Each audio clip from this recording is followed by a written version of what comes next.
आप सभी को नमस्कार। मैं हूं डॉक्टर नवीन और मैं एक चेस्ट फिजिशियन हूं। अभी वर्तमान समय में apex hospital near W Varanasi में एज ए कंसल्टेंट पल्मोनोलॉजिस्ट काम कर रहा हूं। जैसा कि आप सबको पता होगा कि कमिंग जो 6 मई आ रहा है, 6 मई को वर्ल्ड अस्थमा डे है।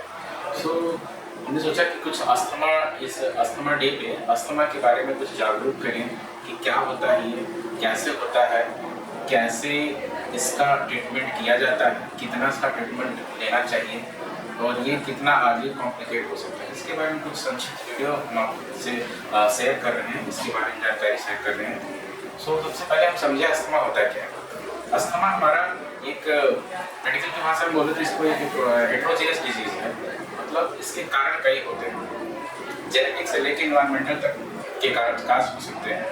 और जो अस्थमा जब होता है यानी उसके क्या सिम्टम अगर आते हैं उसकी बात करें हम, तो उसमें खांसी, सीने में दर्द, जकड़न, साय घर घर की आवाज़ आने की प्रॉब्लम, यानी नी को हम बोले तो cough, shortness of breath, chest tightness, wheeze, ये कुछ प्रमुख अस्थमा के सिम्टम्स होते हैं। इनके साथ ही साथ कुछ और भी चीज़ें पेशेंट्स को हो रही होती है, जैसे कि पेशेंट ये बोलता है कि हमें यहाँ धूल, डस्ट, पॉलन से, घर में चौका लगने से या धुएं अगरबत्ती से हमें तुरंत एलर्जी हो जाती है और तुरंत खांसी या सांस की तकलीफ हमारी बढ़ जाती है। ऐसे कुछ प्रमुख सिम्टम पेशेंट्स को निकल के आते हैं जब हम अस्थमा का सस्पेशन करते हैं। ये कुछ ऐसे लक्षण होते हैं और जब पेशेंट्स मेरे पास आता है इसके इवेल्युएशन के लिए क्या ये अस्थमा है या और कुछ है सांस की बीमारी, कुछ हमारे पास टेस्ट होता है, स्पायरोमेट्री का टेस्ट, कुछ एलर्जी का लेवल, जिससे एलर्जी कितनी बड़ी है, इन सब का बेसिक टेस्ट करते हैं। हमें तब हमारी जाके डायग्नोसिस कंफर्म हो जाती है कि हाँ ये अस्थमा है। अब अस्थमा हमारी कंफर्म हो गई, हाँ पेशेंट को अस्थमा या जिसको दवा भी बोलते हैं ये कंफर्म हो गई। अब इसका क्या ट्रीटमेंट होता है और कब कब कैसे कितना जरूरी होता है।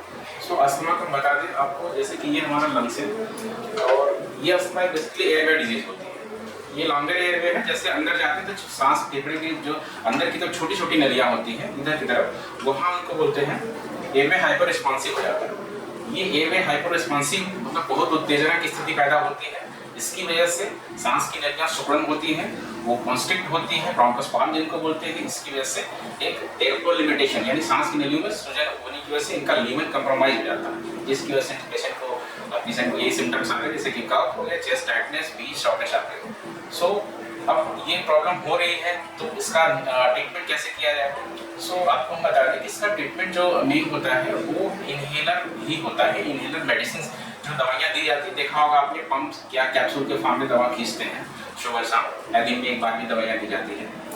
ये जब दवाइयाँ हमारे सांस की नली में जाती है, जहाँ पे अंदरूनी नलियों में सूजन होती है, उस नली को शांत करती हैं।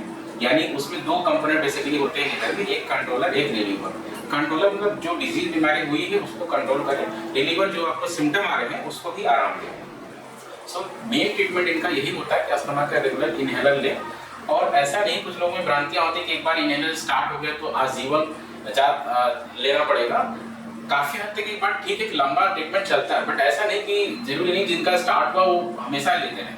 ये डिजीज वेरिएबल सिम्टम होते हैं, इनमें सिम्टम आते हैं बीच में चले जाते हैं। जैसे आप ट्रीटमेंट लिया आराम हो जाता है तो आदमी फिर छोड़ देता है, लेकिन थोड़ा रेगुलर ट्रीटमेंट लेने से चीज़ें जो अंदरूनी इन्फ्लेमेशन है, स्वेलिंग है, सांस की नली में सिकुड़न है, वो काफ़ी देर तक खुली रहे तो उसके लिए ट्रीटमेंट थोड़ा लंबा लेना पड़ता है। इसमें रेमिशंस भी होता है। रेमिशंस का मतलब है ट्रीटमेंट बंद भी हम कर सकते हैं। पेशेंट को अगर हम जब भी पेशेंट इनहेलर रेगुलर ले रहा है उसके हम अगर 3 मंथ ऑब्जर्वेशन पे अगर पेशेंट को ना लेने के बाद भी पेशेंट को कोई सिम्टम नहीं आ रहा है, सिम्टम फ्री है फॉर द लास्ट 3 मंथ, हम पेशेंट्स को इनहेलर स्टॉप करके उसको ऑब्जर्व कर सकते हैं। अगर उसको 3 मंथ के बाद भी कोई सिम्टम नहीं आया तो बेसिकली वो रेमिशन में चला गया है, अभी उसकी डिजीज स्टेबल है, हम कुछ नहीं करेंगे, पेशेंट को एज यूजुअल उसको छोड़ देंगे और जस्ट कोई प्रॉब्लम होने पे फिर उससे वो हमें रिव्यू कराने के लिए एडवाइस करते हैं।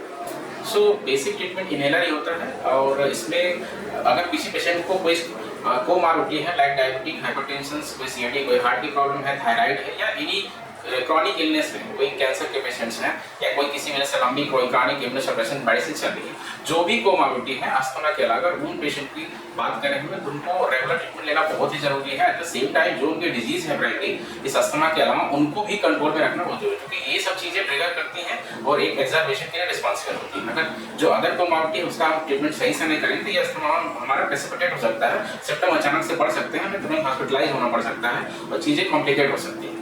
सो इसमें रिक्वेस्ट है कि चीज़ें जैसे डॉक्टर आपको सजेशन दे, रेगुलर इनहेलर लेते रहें, उनकी देख रेख में रहें। चीज़ें और भी कॉम्प्लिकेशंस भी होते हैं उसमें, सो उन सब चीज़ों को ना हम आगे बढ़ने दें और अपने आप को अवेयर करें। जरूरी नहीं है कि ये एक बार जिसको हो गया तो हमेशा ही चलेगा, दूसरों को फैल सकता है। कुछ लोगों में ऐसी भी भ्रांतियाँ होती हैं, जबकि ऐसा ही है, कोई कम्युनिकेबल डिजीज नहीं होती। कोई किसी एक को हो गया तो फैमिली में दूसरे को हो जाए, ऐसा नहीं होता। हाँ, ये जेनेटिकली हो सकती है, फैमिली हो सकती है, ग्रैंड पेरेंट्स में है किसी को तो बच्चे में जाने की पॉसिबिलिटी रहती है, बट इसका मतलब नहीं कि किसी और को ऐसे ही आसपास में साथ में रहने से बोले, तो ऐसा कुछ नहीं है। और इसमें चीज़ें कॉम्प्लिकेट ना हो। जो बुजुर्ग पेशेंट्स उसमें कुछ वैक्सीन भी लगाई जाती हैं ताकि पेशेंट्स को इन्फ्लुएंजा और निमोनिया के रिस्क काफ़ी ज़्यादा होते हैं अस्थमा में, अगर खासतौर पर वो पेशेंट जो जिनको कंट्रोल नहीं चल रहा। सो आप सबसे ये रिक्वेस्ट है कि जो भी पेशेंट अस्थमा डायग्नोज हैं या जिनको सिम्टम्स आ रहे हैं, अपने आप को सही से चेकअप कराएं। अगर ये अस्थमा है कंफर्म करें, उसका जो रेगुलर ट्रीटमेंट्स है वो लें और एक हेल्दी लाइफस्टाइल को फॉलो करें और आगे की लाइफ ताकि अच्छी रहे, इससे चीज़ें कॉम्प्लिकेट ना हो। So thank you all of you.